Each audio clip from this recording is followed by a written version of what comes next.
Hello and welcome Premier League fans on the weekly roundup for Premier League. Thank you so much for joining. We are entering the final stretch and we'll be talking about the title race. And to do everything, I have a very special guest with me. Please join me and welcome Somil Dave. Hey Somil, thank you for joining and taking the time out. Hello, Prashant. Good evening to you, and hello to everyone who's listening right now or maybe looking at it later on. And thank you so much for putting the word Premier League title race. It just feels very nice that there are some people still believing there is a title race going on, and hopefully there will be. So Yep. yes, really excited to doing this once again. And yeah. Thank you. Thank you so much. And as we have talked about, so we will begin now, but obviously the clubs which are like Crystal Palace or Burnley or Southampton, Brighton obviously became safe with their last two victories, and Leeds United, and obviously we cover Aston Villa as well. But the fact that they're not going to win anything, yet they are going to be there in the league for another season. Do we think we will see a manager go around with the fact that Eddie Howe is available, Chris Wilder will be available, and obviously Roy Hodgson is in his 70s now. What do you predict will happen by end of the season? I think one of the most interesting stories for me in the bottom half of the table would be Newcastle. I mean, the way that club has gone from one high to one low every few weeks. I mean, they are literally in a free fall. And Wilder leaving Sheffield, and the way Newcastle is playing, I think they're just a couple of matches away from pulling the trigger.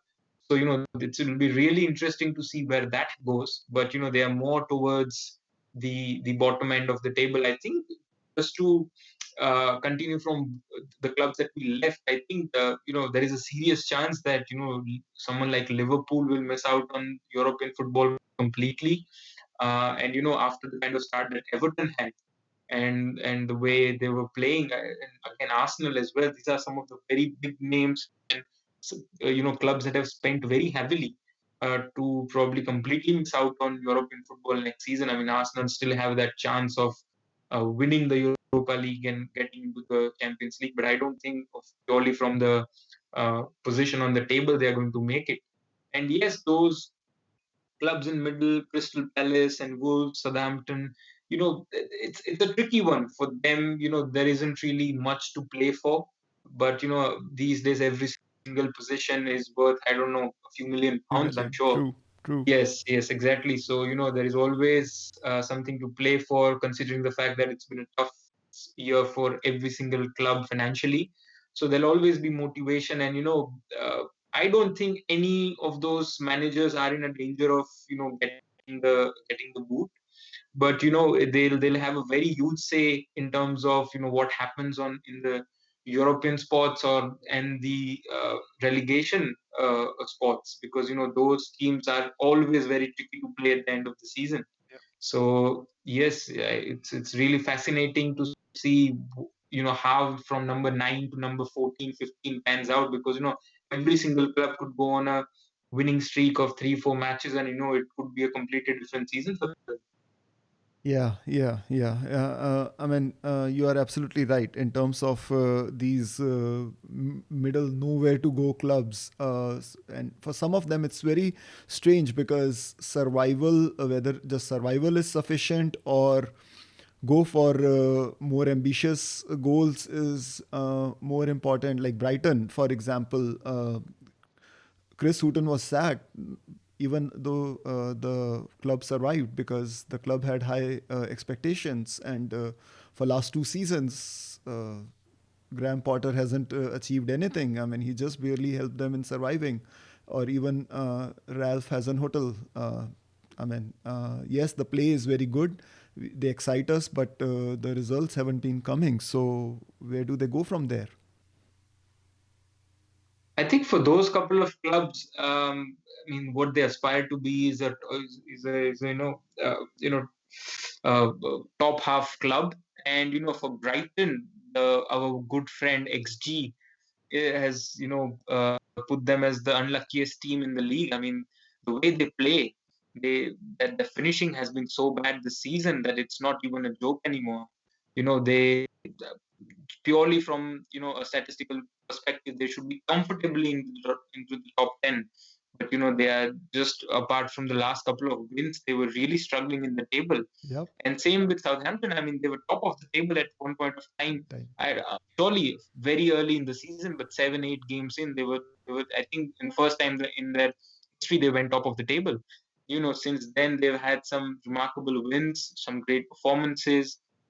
An iconic moment where Ralph Hasenhüttl beat Jurgen Klopp, and he was in tears, and there were some amazing scenes. But again, they had to go through the embarrassment of losing a match 9-0, 9-0. and their performances in the second half of matches and the season, that's been just really poor. So for those teams, I think next year will be defining for teams like that, because there has been some very impressive recruitment and gameplay improvement for those clubs. But at the end of the day, uh, does any of those clubs have it in them to replicate what, for example, David Moyes did with Everton? Yeah. I mean, taking them to the top four and consistently keeping them in the top six. I mean, does Sean Dyche have a extra gear to find at Burnley? What can Hasenhüttl and Potter do? And so that's it's really going to be interesting to see. And one of the darlings of everyone this season, Marcelo Bielsa's Leeds. So they're an enigma, isn't it? They are an enigma. Well, they are and they aren't, because with Bielsa, you just expect one style. Either it bang bang, it fires, or they get shot at. I mean, there hasn't been anything where they have contained teams, or except probably few couple of matches that I can recall where they have actually had those draws, or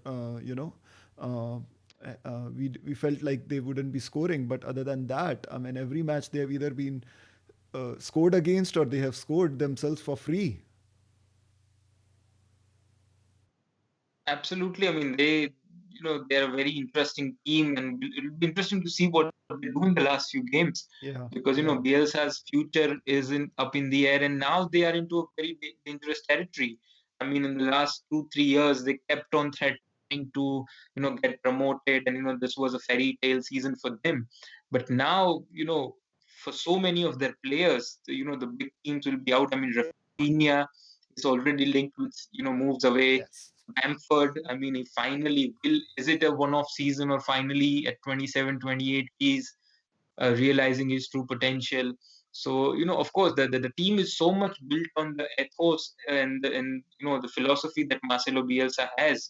One of the jigsaw falls out of the puzzle, and the complete house can shatter.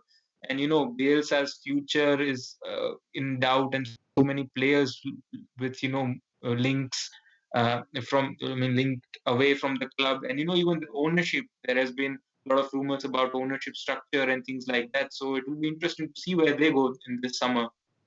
True, very quite true. And obviously, I mean, the Leeds Stadium, that was one of the that was something that every Premier League fan looks forward to see, the rustle and the bustle that goes on in the stadium. The fans are like the real 12th player of that club, and obviously we haven't got to see those fans yet. And thankfully, Leeds is gonna be there for next season, and we should get our fans back so that we can really see uh, what these teams are. The fans are bringing to these teams week in, week out. Yes, I mean that's something that everyone has missed, and we can't wait to have fans back in the stadium. Yep. So, and especially for, iconic stadiums like Ellen Road and places like that. I mean, we've seen so many teams. Liverpool have really struggled without the fans. I mean, United's home form, I mean, away from Old Trafford, they've been fantastic, but their performances have suffered when they play at Old Trafford. Yep. So, Crystal Palace, one of those stadiums that you don't really want to go at. And Allen Road is one of those historic ones. Road. So, see, it will be really interesting to see how dynamic changes when the fans come in. Yes, hopefully at the end of the season, but especially next season, it will be completely different. that's true. That's quite true. Yep, yep, yep.